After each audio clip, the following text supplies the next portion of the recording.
আমরা একটি ম্যাট্রিক্সের ইনভার্স ম্যাট্রিক্স কীভাবে করতে হয় সেটি নির্ণয় করব। তো আমরা 3x3 ম্যাট্রিক্স নিয়ে করব এবং একটি র্যান্ডম ম্যাট্রিক্স দিয়ে আমরা করব। তো আমরা প্রথমে ম্যাট্রিক্স অপশনে চলে যাব, তারপর আমরা এই ম্যাট্রিক্সটি নিব 3x3 ম্যাট্রিক্স। এখন আমরা এই ম্যাট্রিক্সটি নিব 2 3 5 6 5 6 8 7 2। আমরা এই ম্যাট্রিক্সটি র্যান্ডমলি নিয়ে ফেললাম।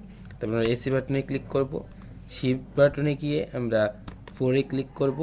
তারপর যেহেতু আমরা এই ম্যাট্রিক্সের ইনভার্স ম্যাট্রিক্স নির্ণয় করব, এই জন্য আমরা এই অপশনে যাব, ইনভার্স ম্যাট্রিক্স অপশনে, এবং আমরা এভাবে ইনভার্স ম্যাট্রিক্স পেয়ে গেলাম। তো ইনভার্স ম্যাট্রিক্স এভাবেই নির্ণয় করতে পারি আমরা।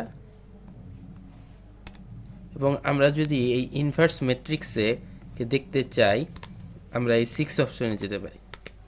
এই যে আমরা দেখতে পাচ্ছি ইনভার্স ম্যাট্রিক্সটি আবার ম্যাট্রিক্স অপশনে গিয়েও দেখা যায়।